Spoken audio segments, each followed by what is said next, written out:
Olá, boa noite. Você que nos assiste pela página do Centro Espírita Nosso Lar, seja bem-vindo. Nós vamos entrando aqui, iniciando as nossas atividades e vamos aguardar nossa querida amiga Kate, que fará a nossa tradução de Libras na noite de hoje, né, de maneira salutar, buscando acessibilidade para os nossos companheiros. Obrigado, minha amiga Kate, que já vai entrando. Guardando a conexão. Olá, Kate, tudo bom? Boa noite.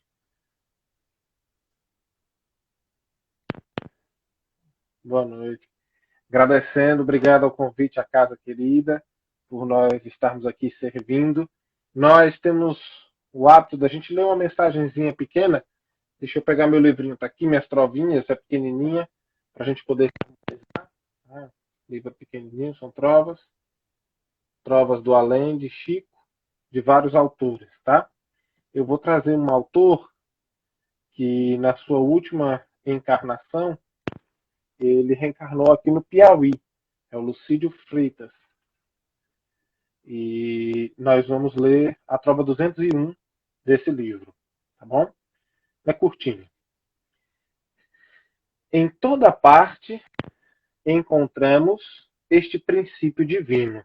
Deus faz o tempo uniforme, o homem faz o destino. Então, Deus nos oferta o tempo. Quem semeia o que nós vamos colher somos nós mesmos, né? Então, aproveitando nesse momento para que nós possamos fazer a nossa prece, nós fechamos os nossos olhos não como um ritual, mas como uma forma de nós nos concentrarmos, né? Especialmente para nós estarmos diante das tecnologias, das muitas notificações. Então, nós vamos fechando aqui os nossos olhos. Minha amiga Kate, se eu estiver falando muito rápido, você me dá um aviso, me avisa que aí eu maneiro, tá bom? Beleza. Então, vamos fazer a nossa prece, elevando o nosso pensamento a Deus, nosso Pai de amor e bondade, que possa nos abençoar na noite de hoje, iluminando este nosso trabalho, esta nossa atividade, abençoando todos os lares, e que a luz que neste momento se derrama sobre nós possa nos inspirar e nos conduzir hoje e sempre, e que estejamos em um trabalho de união, de muita paz e de muito amor. Que assim seja, graças a Deus. Então, nosso trabalho de hoje, nossa atividade, vou até colocar aqui.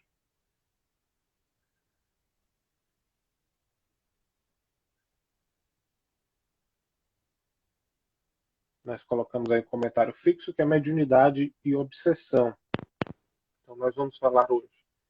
E nós começamos a nossa fala querendo esclarecer primeiro sobre o que vem a ser mediunidade. Mediunidade, acima de tudo, é um intercâmbio, né? É um intercâmbio nosso com o plano espiritual. E quando nós temos essa experiência, né, conosco mesmo, a gente chama de animismo. Então a gente necessita, né, dos espíritos para que haja mediunidade. Então a mediunidade vem a ser esse nosso intercâmbio com o plano espiritual. E ela é uma faculdade inerente à humanidade, né? Ela vem a ser mais ou menos ostensiva, independente de funções orgânicas ou de questões morais, né? A questão da mediunidade ela vem para que todos nós possamos, dentro dos nossos trabalhos, dos nossos compromissos, auxiliar o nosso próximo. A mediunidade é um convite, né, mais direto, como já nos dizia o Chico, a servir o nosso semelhante. Então, nessa nossa atividade de mediunidade, a nossa experiência de mediunidade, a humanidade tem diversas interpretações religiosas que possuem essa interpretação, essa experiência, né, com o outro plano da existência.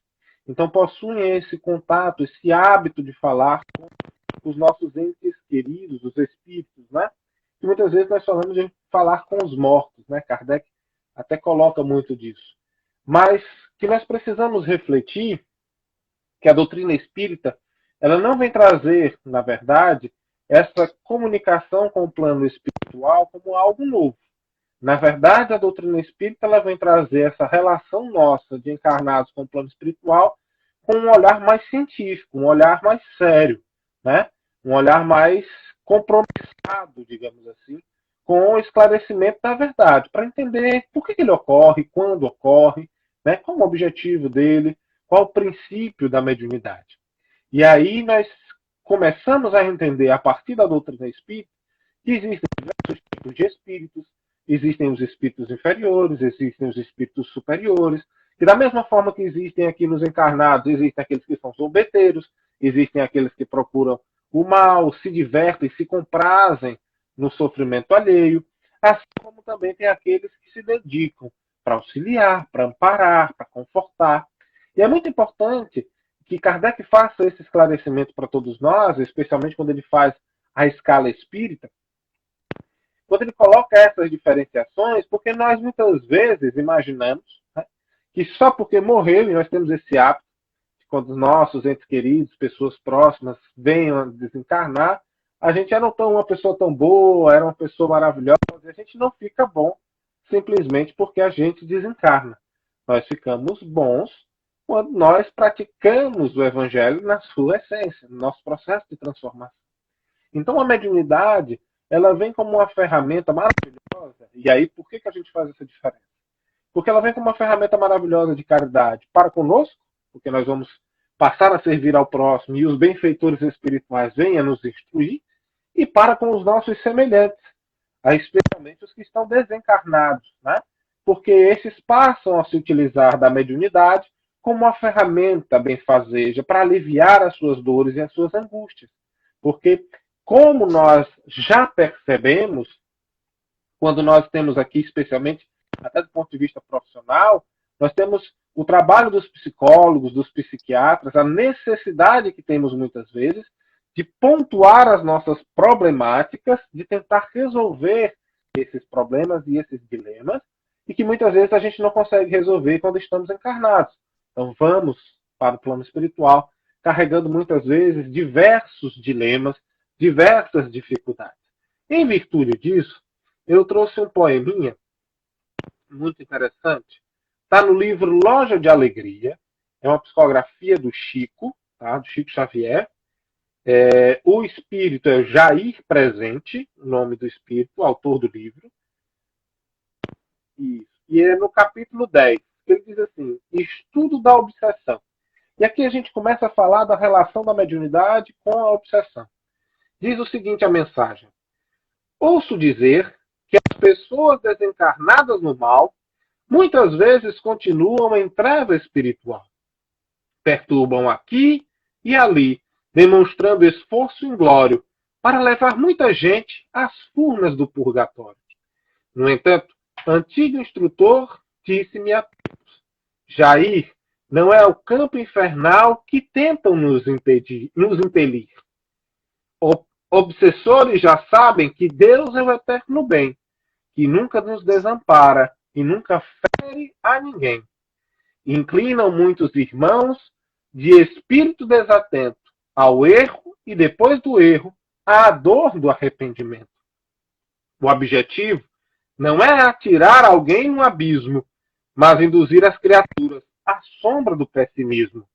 Pois pessoa com remorso, triste, azeda e amargurada, foge do bem como pode e acaba em descrença e nada.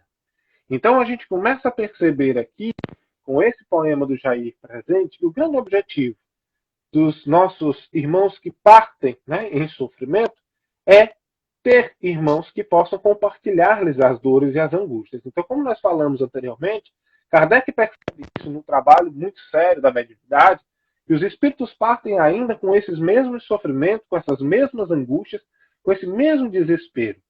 E aqui a gente vai perceber uma coisa muito importante, uma lição, que vai estar no livro Ação e Reação, de André Luiz, psicografia do Chico Xavier.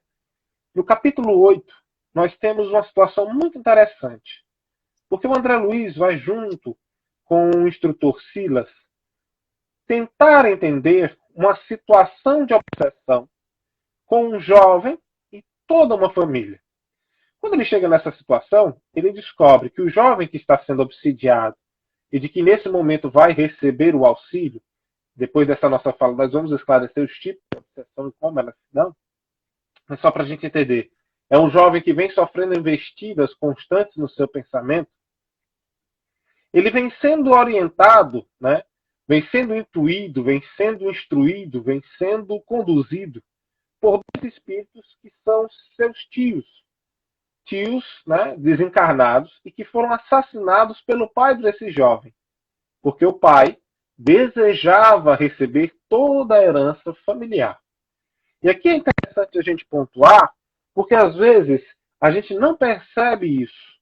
E eles estão dando uma lição maravilhosa. Porque, olha só, o André Luiz pergunta para o Silas como é que eles vão fazer o socorro. E nós muitas vezes, até na nossa ignorância, imaginamos que o socorro de irmãos em sofrimento ou daqueles que estão passando por processos obsessivos, nós trazemos ainda como se o reflexo fosse quase algo mágico. Que a gente fosse de uma pó de plim-pim-pim, um passe, uma palavra e a gente resolvesse tudo isso. Né? Há uma diferença entre o que o Cristo fazia e o que nós fazíamos. Né? O poder moral do Cristo, o seu amor, a sua conduta, a sua compreensão, né? Diferentemente de nós, que muitas vezes não temos, como nos lembra o querido livro Voltei, do nosso querido Frederic Figner, irmão Jacó, né? Que também é psicografia do Chico, que nos fala que nós não temos essa moral toda que nós achamos que temos. Né? Mas é interessante essa instrução, que o André Luiz vai achando que vai acontecer algo, vai chegar alguém, vai ter algum aparelho, vai resolver. E ele esclarece que não. E para resolver o processo de obsessão, a primeira coisa que ele vai fazer é conversar com os obsessores, para entender o que acontece. E é aí onde a gente entra na importância da compreensão da mediunidade. Porque muitas vezes a gente quer fazer da mediunidade como um joguete. A gente quer fazer da mediunidade ao nosso bel prazer, né? A servir da satisfação de nossa curiosidade, a servir para a satisfação de nossos desejos, para que nós possamos ganhar alguma coisa em relação ao próximo, né? De querermos ganhar a confiança de alguém. Então a mediunidade ela tem sido mal utilizada ao longo do tempo e que o grande diferencial da doutrina espírita é colocar essa mediunidade com Jesus. Então, partindo para o diálogo, Silas vai dialogar com um dos obsessores, um dos que foi tio do jovem, que é o Leonel. E ele pergunta, né? Olha, por que vocês estão tão apegados a esse jovem? O que foi que aconteceu? Como é que vocês conseguiram fixar tanto a mente desse jovem como ele está agora, né? Perdido, e muitas vezes ele não consegue nem raciocinar, nem ver com clareza, né, os caminhos que estão diante de si. É interessante essa pontuação, porque o Leonel vai se ver e vai descrever que ele não se vê, olha só, ele não se vê como um obsessor. Ele se vê como um instrutor, um vingador. E ele diz, sim, aprendemos nas escolas de vingadores que todos possuímos, ou seja, sejamos bons ou maus. Todos nós possuímos, além dos desejos imediatistas comuns, então, além dos nossos desejos imediatistas comuns, em qualquer fase da vida, nascimento, infância, adolescência, fase adulta, velhice, um desejo central ou tema básico dos interesses mais íntimos. Olha só, olha como é importante essa mensagem. Além dos nossos desejos mais imediatistas e comuns, corriqueiros, mundanos, nós temos um desejo central, um tema básico para a nossa vida. Por isso, além dos pensamentos vulgares que nos aprisionam à experiência rotineira, emitimos com mais frequência os pensamentos que nascem do desejo central que nos caracteriza. Ou seja, eles não conseguem ver ou saber o teor do nosso pensamento, mas eles conseguem perceber a vibração dessas energias que nós emitimos. E isso é muito importante porque às vezes a gente se pergunta por que nós passamos por determinadas situações na vida e por que é importante eu entender isso com relação à mediunidade. Porque é exatamente o que nós carregamos dentro de nós mesmos como temas básicos de nossa vida. Inclusive como enxergamos as experiências religiosas às quais nós estamos vinculados. Dependendo de como nós enxergamos a doutrina espírita, às vezes nós projetamos. Projetamos a nossa ânsia de poder, nós projetamos a nossa ânsia de aplausos vaidosa, nós projetamos a nossa ânsia de orgulho, de egoísmo, de centralização de nossas ações. Aí ele continua. Desse modo, é fácil conhecer a natureza de qualquer pessoa em qualquer plano, por meio das ocupações e posições em que prefira viver. Então, as nossas ações, as posições que nos colocamos, as condições que também nos situamos, permitem fazer com que os espíritos saibam quais são os temas centrais de nossa vida. Então, se nós temos desejos, né, profundos, ele vai dizer aqui, ó. Assim é que a crueldade, ou seja, aquele que tem um comportamento cruel, é o reflexo do criminoso. A cobiça é o reflexo do usurário. A maledicência é o reflexo do caluniador. O escárnio é o reflexo do ironista. E a irritação é o reflexo do desequilibrado, tanto quanto a elevação moral é o reflexo do santo. Então a gente inicia a nossa discussão sobre, entendendo que mediunidade é um intercâmbio entre dois planos, que é uma forma que todos nós, inerente a todos nós, que depende de condições físicas e de condições morais, que vem a ocorrer com todos conosco, a todo momento. E nós aprendemos que no livro dos Espíritos, muitas vezes são os Espíritos que nos conduzem os pensamentos. Aprendemos na lição de Leonel que nós estaremos associados a Espíritos que comunguem com a nossa conduta, com as nossas ações, com o nosso tema básico, com o nosso desejo básico. Então, por isso que os Espíritos são muito claros, que é da forma mais rápida que nós temos de evoluir é quando nós passamos a nos conhecer. Então, quando nós não nos conhecemos, nós agimos num terreno como um campo minado. Qualquer caminho ou escolha que nós façamos pode nos levar para o momento de surgimento de um processo operativo. Então, precisamos constantemente nos lembrar de uma lição que o Cristo nos deixou. Que nós precisamos orar e vigiar. Que nós precisamos perceber quais os caminhos estamos escolhendo para as nossas vidas.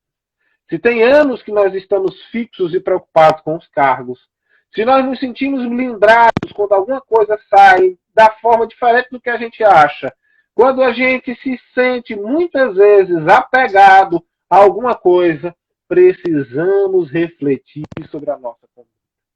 É por isso que nós não podemos perguntar, né?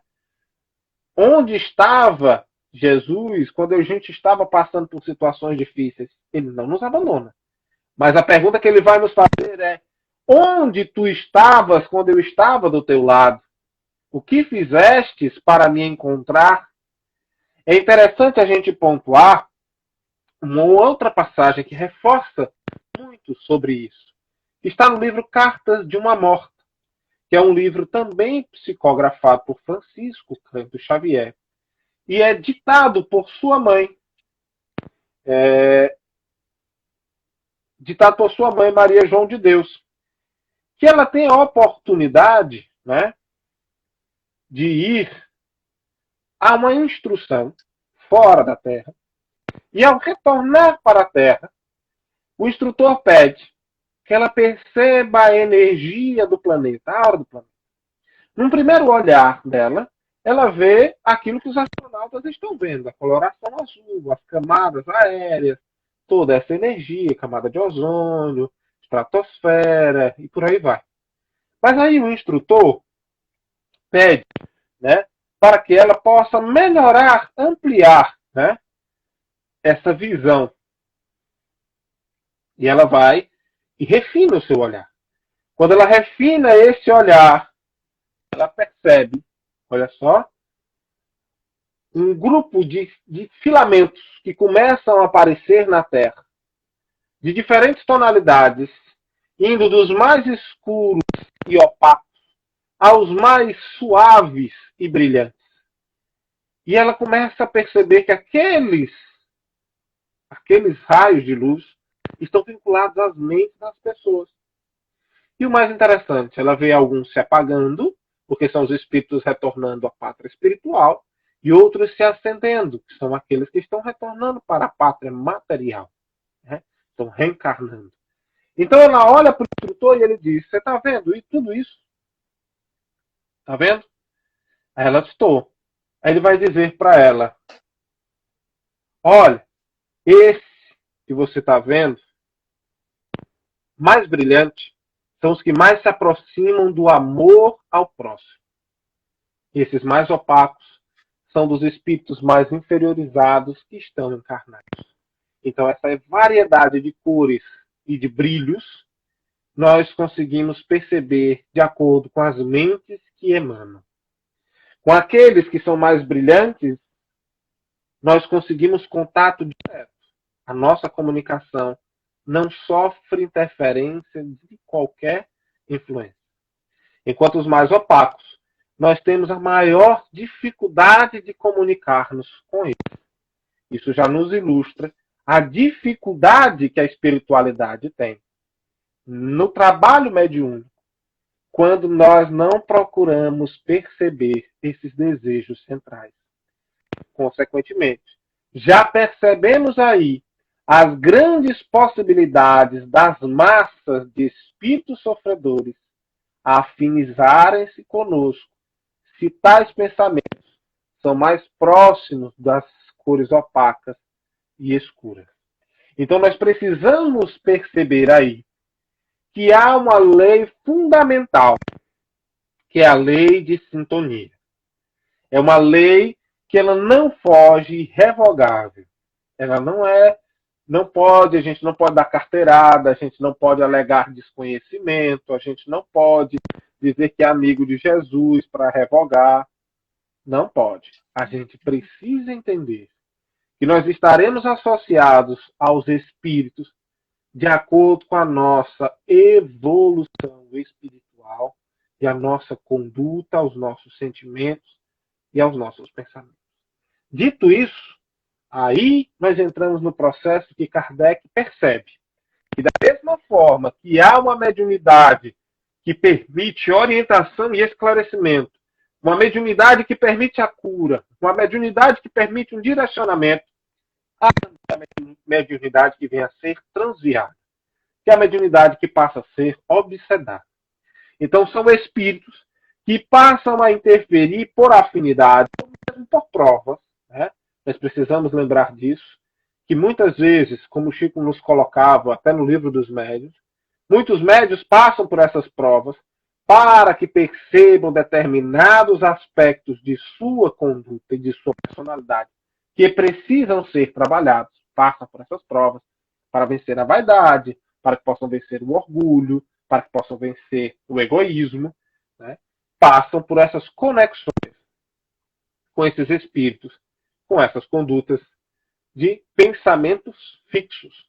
Nós esquecemos de dizer aqui, perdão, que o Leonel vai orientar o André Luiz e o Silas dizendo mais uma coisa.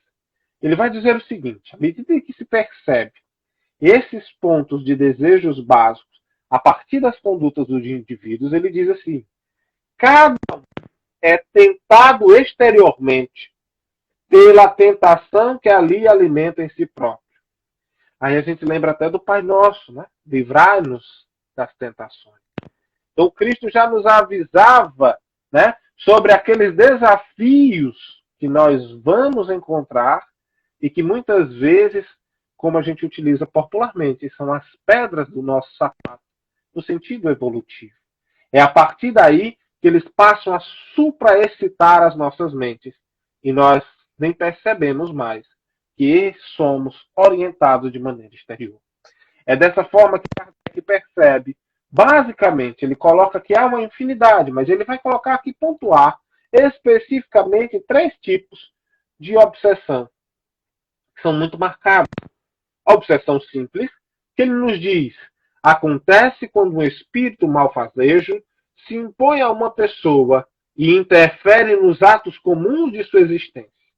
No caso do médium que trabalha num grupo mediúnico, o obsessor se imiscui, a seu malgrado, nas comunicações que ele recebe e impede de se comunicar com outros espíritos e se apresenta em lugar dos que são evocados.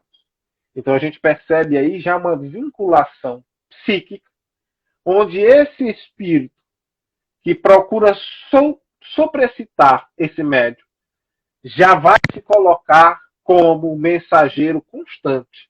E aí a necessidade dos grupos mediúnicos, a necessidade das pessoas começarem a perceber pelas palavras que se repetem, por alguns erros, por algumas situações, que o médium está passando por um processo de obsessão simples.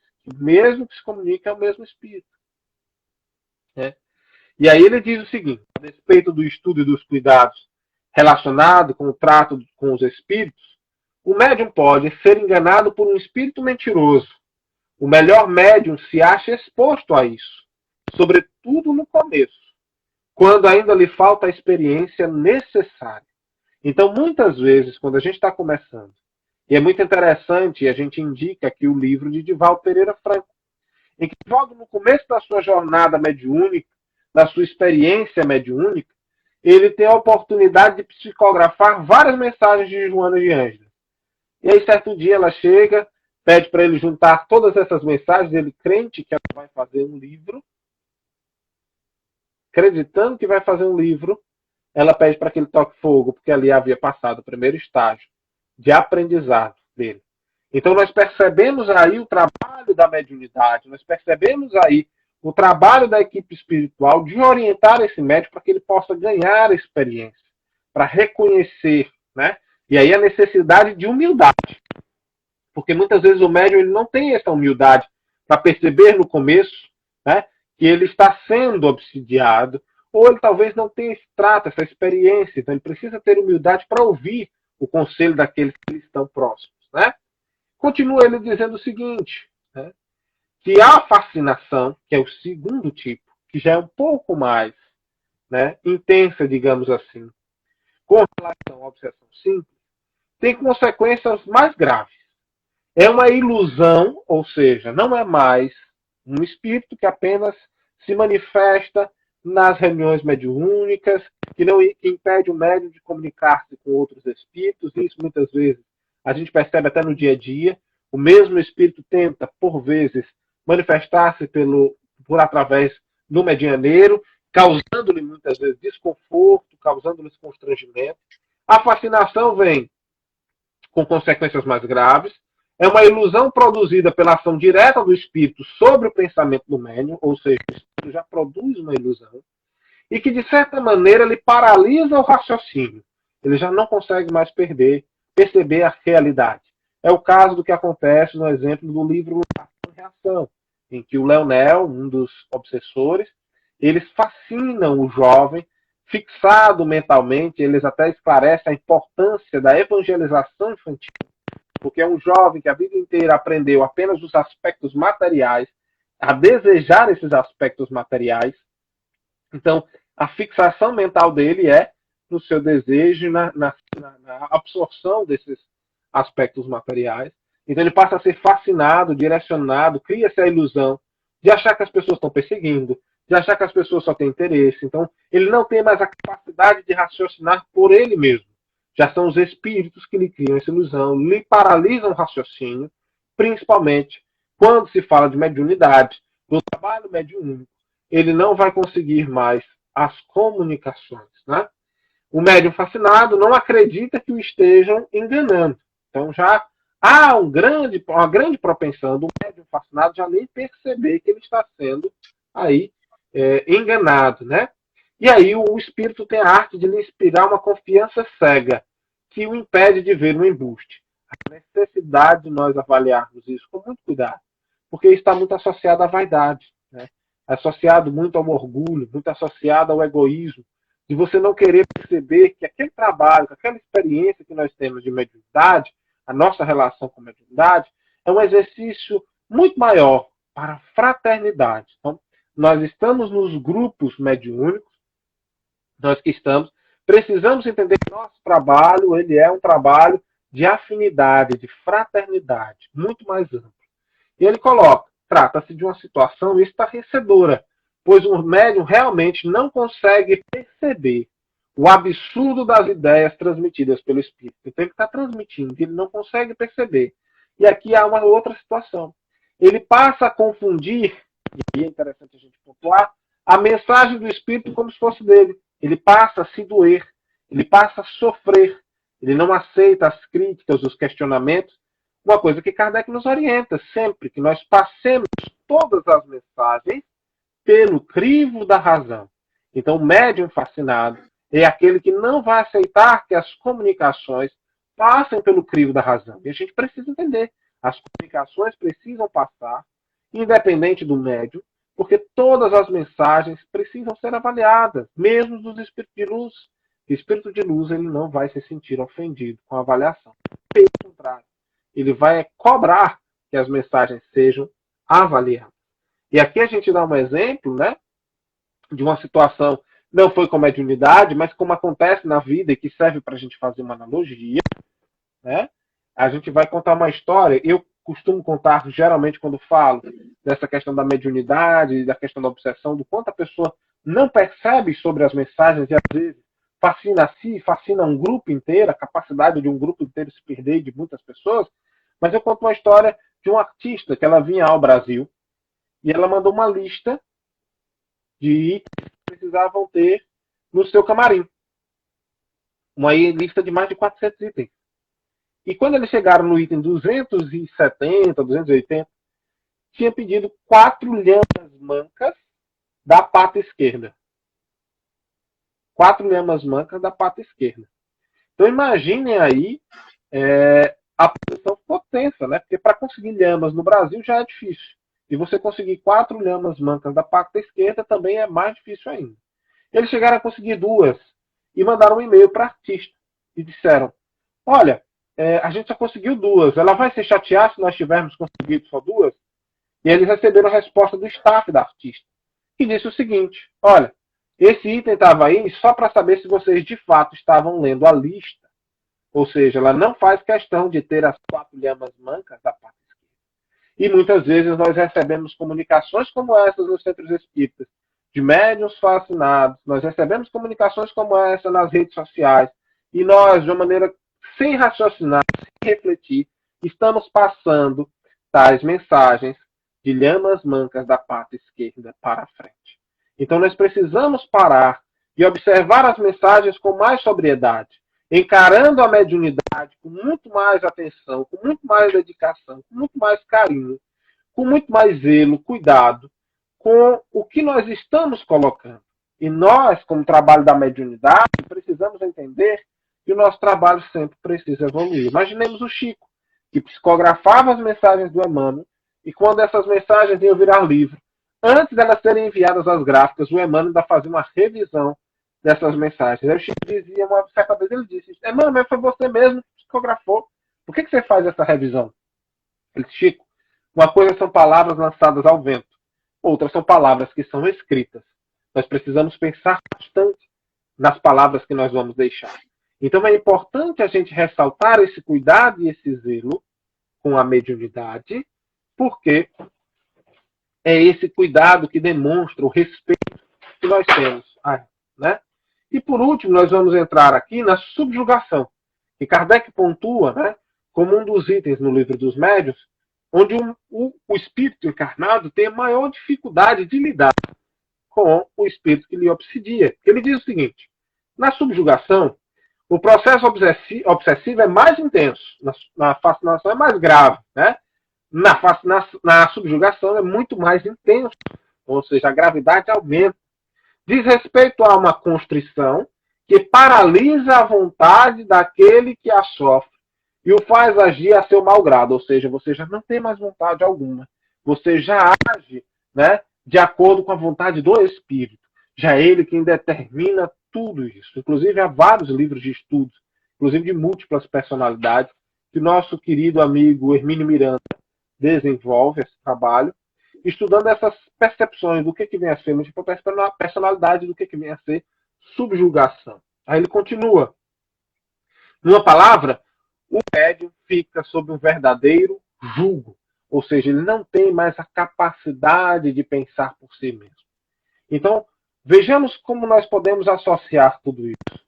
Quando nós trabalhamos de maneira mais intensa, o observar a nós mesmos, primeiro nós vamos perceber quem vai estar ao nosso redor. À medida em que nós refletimos sobre o que nós plantamos, o que nós pensamos, os sentimentos que carregamos, perceberemos quem vai estar ao nosso redor. Se temos mais propensão a ter espíritos em sofrimento, em angústia, em desespero. Posteriormente, nós precisamos avaliar a nossa conduta quanto à mediunidade, a seriedade que a mediunidade precisa ser encarada. Não como uma diversão, não como um joguete, não para satisfazer as nossas vontades. É a partir daí que nós vamos perceber como nós estamos suscetíveis a um desses três tipos de obsessão. E que são corriqueiros, e não há problema nós imaginarmos que, por vezes, médiuns em trabalhos nas casas espíritas venham a sofrer obsessões simples, porque nós estamos suscetíveis, como nos coloca o próprio livro dos médiuns, nós estamos expostos, especialmente para adquirirmos experiência e mostrar ainda as nossas limitações, né? Então nós precisamos parar para pensar com muito mais cuidado, com muito mais carinho. É aí que a gente quer ler uma mensagem que está no livro Estude Viva, do nosso querido Emmanuel. É uma psicografia de Francisco Canto Xavier, de Valdo Vieira. É um livro de Emmanuel e de André Luiz. Mas essa mensagem específica, que é o capítulo 45, em torno da obsessão, né, diz, é o Emmanuel que coloca. Então eu vou ler pausadamente para que a gente possa perceber os pontos importantes aqui, já que o nosso tempo já vem se findando, né?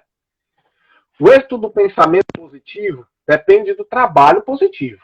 O êxito do pensamento positivo depende do trabalho positivo.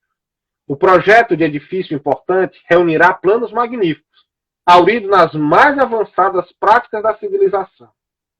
No entanto, para que se concretize, reclama o emprego de material adequado, a fim de que a obra não se transfigure em joguete de forças destrutivas. Numa construção de cimento armado, ninguém se lembrará de colocar varas de madeira em lugar das estruturas de ferro, e nem de substituir a pedra britada por taipa de mão. Para que o trabalho se defina dentro das linhas determinadas, as substâncias devem estar nas condições certas e nas posições justas. Idênticos princípios regem o plano da alma. Se aspiramos ao erguimento de realizações que nos respondam ao elevado gabarito dos ideais, é forçoso selecionar os ingredientes que nos constituem a vida íntima, cultivando o bem nas menores manifestações. Qualquer ação oposta comprometerá a estabilidade da organização que pretendamos efetuar. À vista disso, hoje temos de sanear emoções, ideias, palavras, atitudes e atos, por mínimos que sejam. Todos nos referimos ao perigo dos agentes do mal que nos ameaçam. No entanto, os agentes do mal apenas dominam onde lhes favoreçamos a intromissão. E a intromissão deles, via de regra, se verifica pelo princípio da imprudência, da brecha. Hoje, uma queixa. Amanhã, um momento de azedume. Cedo, uma discussão temerária. Mais tarde, uma crise de angústia, perfeitamente removível através do serviço. Agora, um comentário deprimente. Depois, um minuto de irritação. E, por fim, a enfermidade, a delinquência, a perturbação e, às vezes, a morte prematura. O desastre grande, quase sempre, é a soma dos descuidos pequenos. Estejamos convencidos de que, nos processos de obsessão, acontece assim também. Então, um prédio com falha de material, de escolhas, é assim que acontece conosco, para que a obsessão aconteça. Então, nós precisamos refletir bastante sobre a nossa conduta. Em nossa última fala, a gente deixa um poeminha aqui, tá? do livro Mediunidade e Obsessão, do livro Agenda de Notícias, de Jair Presente. Título da mensagem: Abertura. O problema assim começa. Uma frase de ironia, o grito fora de tempo, o gesto de grosseria, a vibração deprimente de todo olhar ofensivo, o barulho inesperado da discussão sem motivo, o fel da maledicência que da boca se desloca, o apontamento infeliz, o cochicho da fofoca. A conversa muito alta, a resposta de machão, o melindre exagerado da ausência de educação, a brincadeira sem graça de qualquer toque que assusta, o veneno que se espalha de toda palavra injusta, a queixa de toda hora, o choro sempre constante, o vinagre da censura, o riso desconcertante, a voz de fera acuada, ressurge da irritação. Eis algumas aberturas das tramas da obsessão. Então nós agradecemos muito a oportunidade de estarmos na noite de hoje conversando sobre mediunidade e obsessão, agradecendo a casa Nosso Lar, que sempre com muito carinho nos acolhe. Minha amiga Kate, obrigado a ela que esteve aí conosco nessa tradução. Obrigado com todo carinho, atenção. E vamos encerrar com a nossa prece, né? Fechando os nossos olhos para a nossa concentração, não como um ritual, até porque nós estamos aqui à frente, né, de nossas telas, de nossos celulares. Muitas vezes a gente recebe notificação de WhatsApp, etc. Então, para que a gente possa ficar num só pensamento, a gente fecha os nossos olhos, tá bom? Elevando o nosso pensamento a Deus e agradecendo por este momento de muita paz, de muita luz, rogando bênção aos nossos lares, aos nossos entes queridos, mas especialmente por aqueles que neste momento ainda nos enxergam como seus inimigos e procuram de alguma sorte perseguir-nos, para que sejamos todos envolvidos no amor universal divino, que não segrega nenhum dos filhos, que não segrega nenhuma criatura. E é com esse amor, enchendo em nossos corações e nossas mentes, que nós rogamos a permissão para encerrarmos a nossa atividade da noite de hoje, gratos pela partilha desta luz e desta paz. Abençoa esta casa querida que nos acolhe, inicia suas atividades e fica conosco hoje, amanhã e sempre. Que assim seja, graças a Deus. Obrigado a todos e até a próxima.